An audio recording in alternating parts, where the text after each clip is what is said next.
Jones and the GCN Radio Network.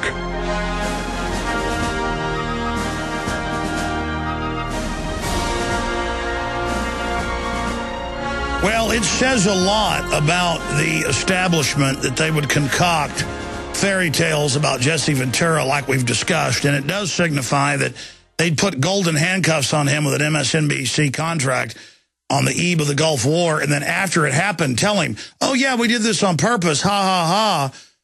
I mean, they're making tens of millions per cruise missile, so why should they care about giving Ventura a contract and then contractually not letting him have free speech during a war?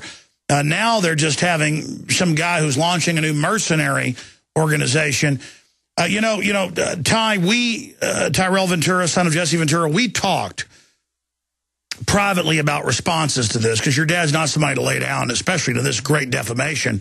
You're like, yeah, let's not get into it till it happens. But your dad coming up, does say there's going to be action taken. The ball is already rolling. I hope this Ty guy goes ahead and goes public and admits whoever basically hired him to do this.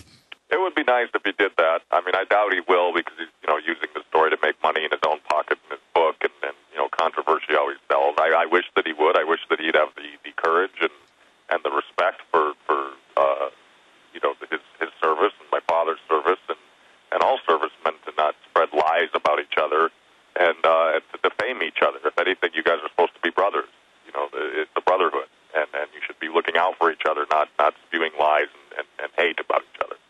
Well, they're trying to create a political meme, Ty. Obviously, this Chris Kyle guy is against your father, but I'm glad he's striking back, and it's not going to work.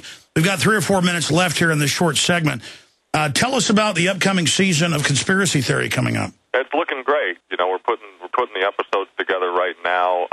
We're finally done physically shooting most of them, and now we're in the edit phase, putting them all together, and they're looking great. I think we're going to have a pretty great, entertaining season. Another season.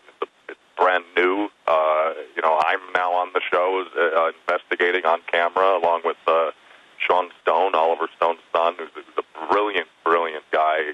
Went to Princeton and really is tied in and aware of what the globalist agenda is, along with some other really interesting stuff. He definitely gets a little bit more into a spiritual realm, and it's kind of open to all sorts of different conspiracies out there. Yeah, this third series, you guys get into things that normally TV gets into in the first series, but you guys get into it from a real perspective. I'm amazed by the knowledge that Sean Stone has. It's been great being able to hang out with you guys.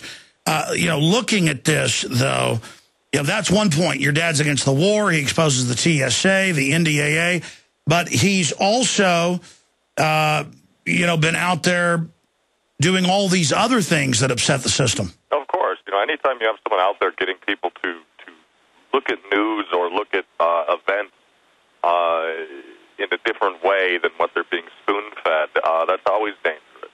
Anyone who's a truth teller in today's world, and puts his ass on the line to try to bring people the truth, is always directly at the crosshairs for the people that don't want you listeners out there to have all the knowledge and all the facts about it. Well, the public doesn't know 1/10, Ty, as you've broken down, what happened behind the scenes with that FEMA camp special that only aired once and got censored with threats from Homeland Security. I mean, look, your dad and you and others have definitely gotten their attention. Oh, of course we have, and through the books and through the show and everything else, we bring a little fear back on them.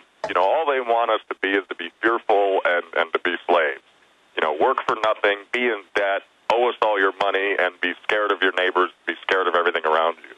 And, people like my father and myself and yourself and most definitely Sean, we're trying to get everyone to now no longer be afraid, to ask the hard questions, to, fight back against this system of tyranny and this system of slavery. I couldn't say it better, my friend. Great job, Ty. And hopefully this week as this develops, we'll be able to talk to you again. Hopefully Fox News will retract.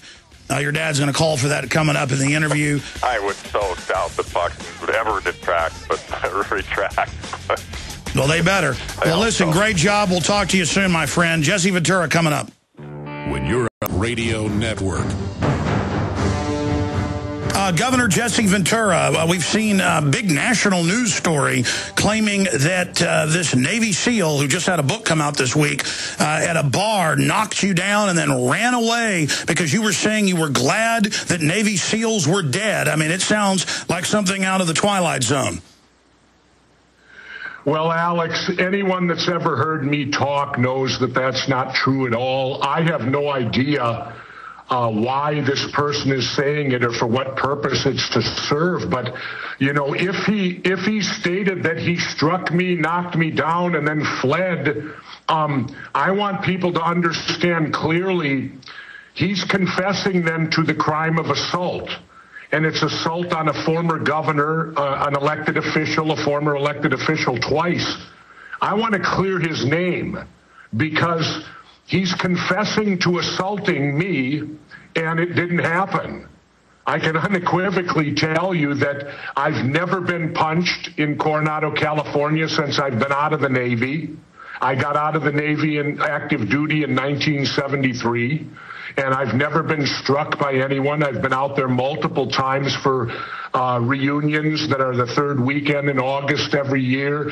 And this may have been the graduation, what he's talking about in 06 of class 258, because it's traditional that when 100 years, I was class 58. When 158 graduated back, I believe in the 80s, I went to that graduation because that's a tradition. And then when 258 graduated in 2006, I believe it was, I went to that. But and McPee's Bar is owned by Doc McPartland, who was my SEAL cadre instructor. When I just came out of training, he instructed me in SEAL SBI, SEAL Basic Indoctrination. And he owns that establishment. And I would never, ever misbehave in the Doc's establishment. I have too much respect for him. And if people truly want to clear this up, call him.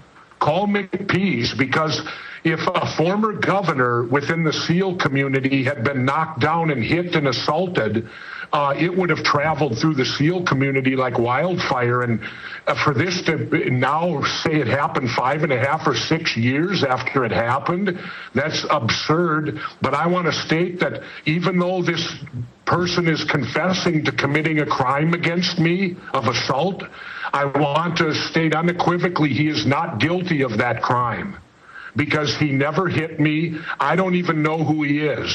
If I've met him or not, I don't know it. His name, I don't even know it right now as I talk to you. I just know that he made accusations that he hit me back in 06, I guess, and that he fled the bar. If that was true, Alex, maybe I should go up, since he's confessing to a crime, maybe I should go up and file the charges. And if he did do this and said police were coming or whatever it was he stated, wouldn't there be a police report? I can assure you there isn't one, and I can assure you this event did not happen. Nobody has ever hit me when I've been up there, since I've been off active duty. Let me categorize that. I got off active duty in 73. Nobody there have I ever been in any trouble or did anything but reunions and graduations or whatever it might have been, or retirement. And the thing is, you're never at McPee's alone.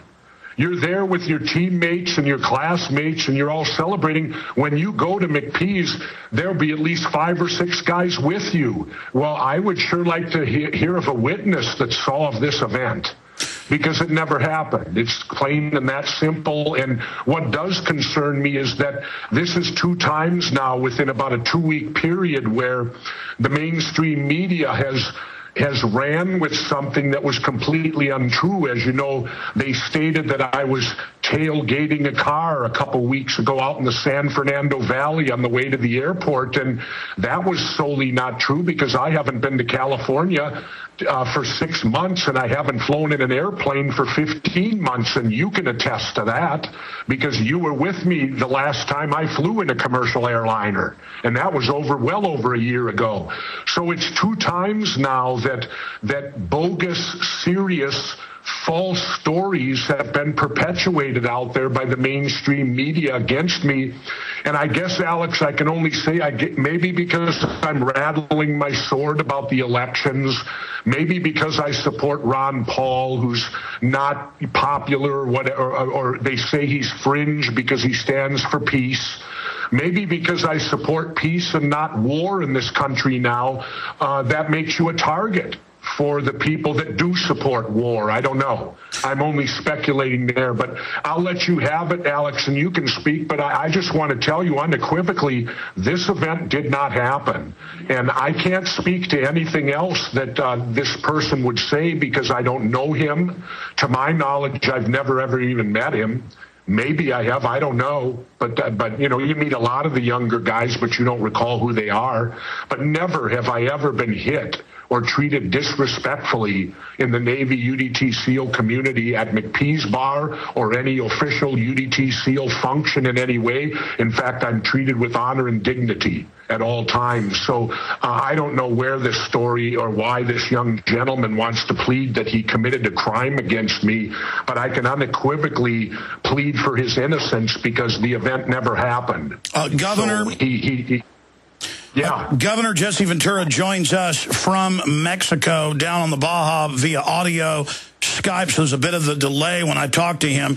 Tyrell was just able to get a hold of him yesterday. This, strangely enough, happened right as Jesse drove his RV into Mexico and was out of phone reach for 3 days, driving to the Baja.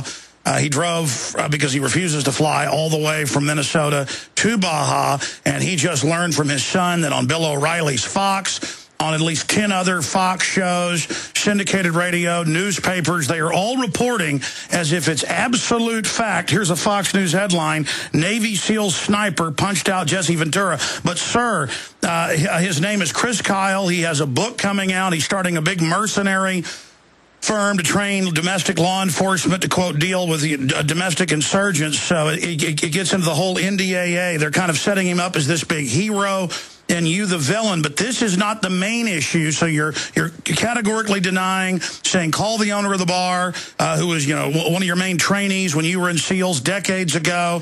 Obviously, this would have been out in the news beforehand, but that's not the big issue. And I'm sad to have to raise this to you, but I know in your Facebook comment, also posted at Infowars.com, you've responded. He has gone on all these shows and said it's terrible. There's the family with the wake. He's talking bad about this Congressional Medal of Honor winner, and I say, please stop.